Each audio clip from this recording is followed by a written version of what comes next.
ওং নমো ভগবতে বাসুদেবায় নমঃ। জয় শ্রীকৃষ্ণ। রাধে রাধে। নমস্কার বন্ধুরা। 8ই মে বৃহস্পতিবার যে সকল ভক্তরা মোহিনী একাদশীর ব্রতটি পালন করেছেন তারা অবশ্যই ভক্তিভরে শ্রবণ করুন।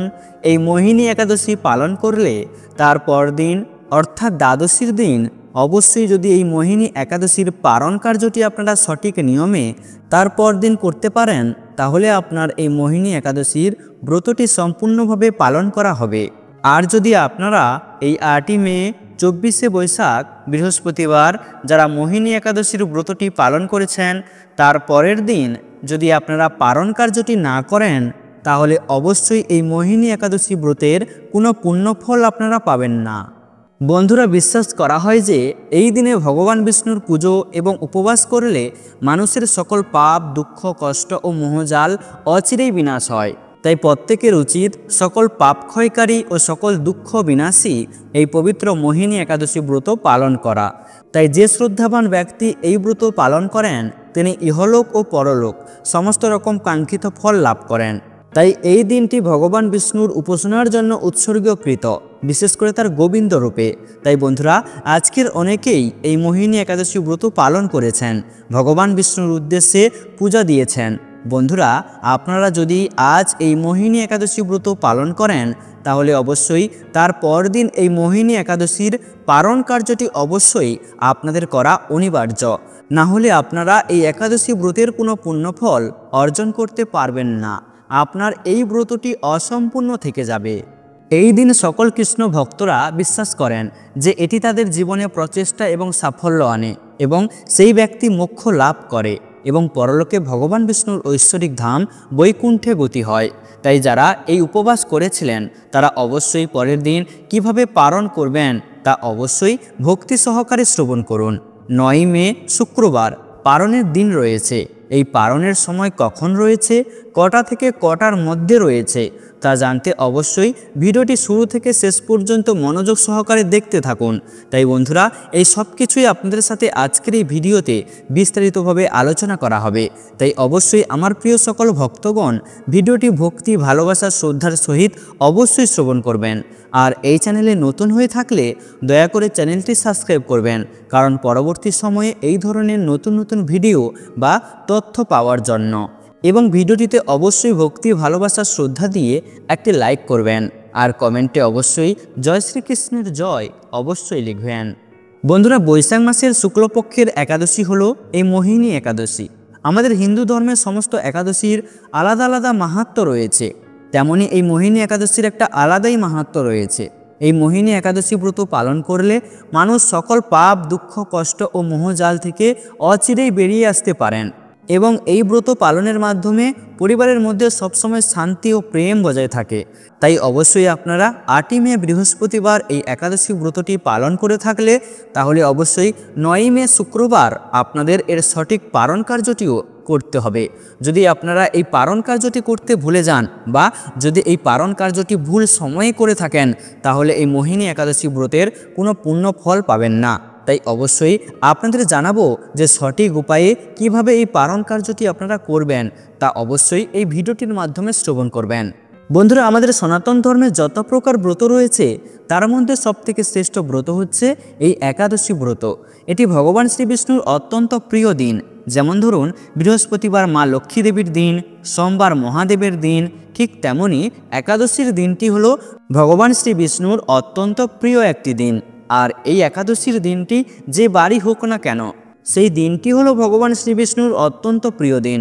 তাই যদি কোনো ভক্ত একাদশীর দিনে ভক্তি সহকারে ব্রত উপবাস করে, ভগবান শ্রী বিষ্ণুর পূজা করতে পারে, তাহলে সেই ব্যক্তির জীবন থেকে সকল প্রকার পাপ দূরীভূত হয় এবং ভগবান শ্রী বিষ্ণুর কৃপা লাভ হয়। আর যে ব্যক্তির উপর ভগবানের কৃপা থাকে সেই ব্যক্তির জীবন থেকে সকল প্রকার অশুভ বাধা কেটে যায় এবং জীবনে অখণ্ড সৌভাগ্য প্রাপ্তি হয়। তাই অবশ্যই এই মোহিনী একাদশীর ব্রতটি পালনের ফলে ভগবান বিষ্ণু খুবই প্রসন্ন হন এবং তার আশীর্বাদে ব্যক্তির জীবন থেকে সকল প্রকার পাপ, দুঃখ, দারিদ্রতা, কষ্ট নিমেষেই দূর হয়। তাই হিন্দু শাস্ত্র অনুসারে একাদশীকে অতি পুণ্য তিথি হিসাবে মনে করে এই একাদশী ব্রত পালন করা হয়। এই দিন জীবনের পূর্ণ লাভের আশায় যে কেউ একাদশী ব্রত পালন করতে পারেন। এই একাদশীর দিনটি ভগবান শ্রীকৃষ্ণের অত্যন্ত প্রিয় একটি দিন। এই দিনটি ভগবান বিষ্ণুর উপাসনার জন্য নিবেদিত হয়। এই দিনে প্রার্থনা এবং মন্ত্র উচ্চারণ করা হয় এবং সর্বব্যাপী সমৃদ্ধির জন্য তার আশীর্বাদ প্রার্থনা করার জন্য ভগবান শ্রী বিষ্ণুর প্রশংসায় পুজো করা হয়। বন্ধুরা, মোহিনী একাদশীর তাৎপর্যটি হল যে সরস্বতী নদীর তীরে চন্দ্রবংশী বংশের ধার্মিক রাজা ধূতিমানের রাজ্যত্বে ভদ্রাবতী রাজ্য অবস্থিত ছিল। ভগবান বিষ্ণুর একজন মহান ভক্ত রাজার 5 পুত্র ছিল: সুমন, সুবুদ্ধি, মেধাবী, সুকৃতি এবং ধৃষ্টবুদ্ধি।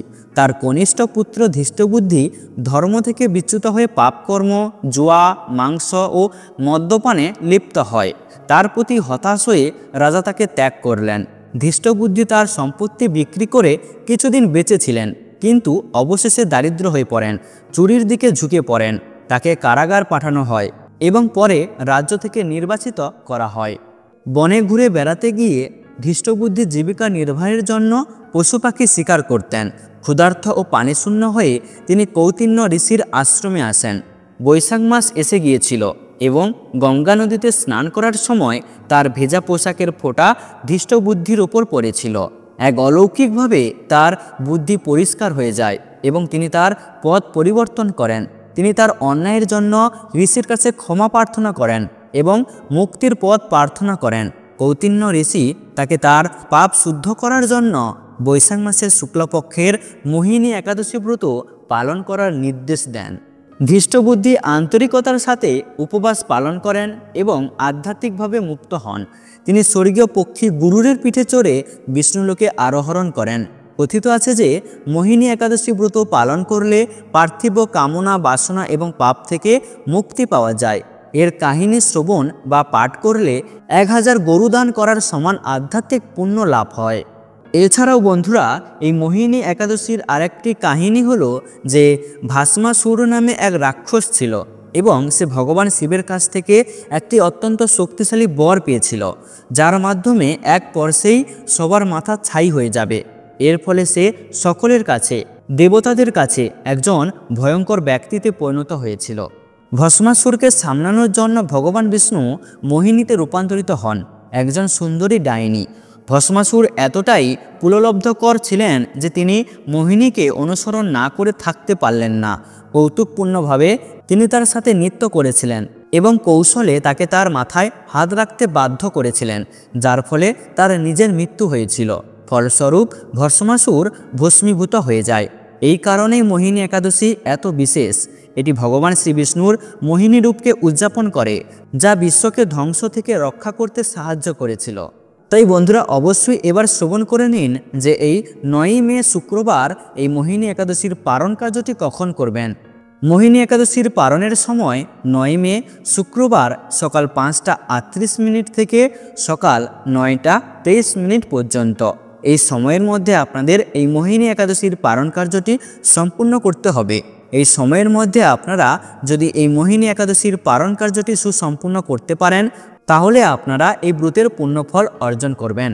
তাই অবশ্যই 9ই মে শুক্রবার দিন আপনাদের সকাল সকাল ঘুম থেকে উঠতে হবে এবং সকাল সকাল ঘুম থেকে উঠে আপনারা আপনাদের স্নানের জলে সামান্য গঙ্গা জল ও সামান্য পরিমাণে হলুদ মিশিয়ে অবশ্যই আপনাদেরকে স্নান করতে হবে এবং স্নান করার পর অবশ্যই আপনারা হলুদ পোশাক পরিধান করবেন, কারণ ভগবান বিষ্ণুর প্রিয় রং হলুদ। তাই অবশ্যই আপনারা পারলে এই দিন হলুদ রঙের পোশাক পরিধান করুন এবং ভগবান বিষ্ণুর পূজা অর্চনা করবেন। আর অবশ্যই মনে রাখবেন, ভগবান বিষ্ণুকে ভোগ নিবেদন করার সময় আপনারা অবশ্যই ভগবান বিষ্ণুর ভোগে তুলসী পাতা অবশ্যই নিবেদন করবেন, নইলে এই ব্রতের কোনো পূর্ণ ফল আপনারা পাবেন না, অর্থাৎ ভগবান বিষ্ণুর পুজোটি সম্পূর্ণ হবে না। আর অবশ্যই দ্বাদশীর দিনে অর্থাৎ একাদশীর পারণের সময় একাদশীর পারণ মন্ত্রটি উচ্চারণ করে অবশ্যই পারণ কার্যটি করবেন, তবেই আপনারা একাদশীর পূর্ণ ফল অর্জন করবেন। এই মন্ত্রটি আপনারা 3 বার বলবেন। একাদাংশ নিরাহার বোতেনানেন কেশব প্রসিদ মুখ নাথ মুক্তি দৃষ্টি প্রদ ভব। অবশ্যই আপনাদের সাথে মন্ত্রটি তুলে ধরলাম, আপনারা অবশ্যই এই মন্ত্রটি শ্রবণ করবেন এবং এরপরে ভগবান বিষ্ণুর চরণামৃত পান করে এই ব্রতের নির্জলা উপবাস ভঙ্গ করবেন। আর অবশ্যই আপনারা ব্রত ভঙ্গ করার সময় আপনারা পঞ্চ রবি শস্য দিয়ে ব্রত ভঙ্গ করবেন। আর অতি অবশ্যই পারণ কার্যটি পারণের সময়ের মধ্যে করতে হবে, অর্থাৎ আপনাদের সাথে যে সময়টি তুলে ধরলাম সেই সময়ের মধ্যে ওই পারণ কার্যটি অতি অবশ্যই করবেন। এই সময়ের মধ্যে পারণ করলে তবেই একাদশীর ব্রত সুসম্পূর্ণ হয়। এবং আপনাদের যদি সামর্থ্য থাকে তাহলে অবশ্যই পারণের পর ব্রাহ্ম ভোজন করাবেন এবং তাদের দক্ষিণা দেবেন এবং গরিব দুঃখীদের খাদ্য এবং বস্ত্র দান করতে পারেন। এই নিয়মগুলো মানলে জীবনের পাপ মুক্ত হয় এবং পুণ্য অর্জন হয়। তাই অবশ্যই পারলে এই নিয়মগুলো অতি অবশ্যই পালন করবেন, এতে জীবনে অনেক পুণ্য অর্জন করা যায়। তো বন্ধুরা, ভিডিওটি আজ এই পর্যন্ত। ভিডিওটি দেখে ভালো লাগলে একটি লাইক অবশ্যই করবেন।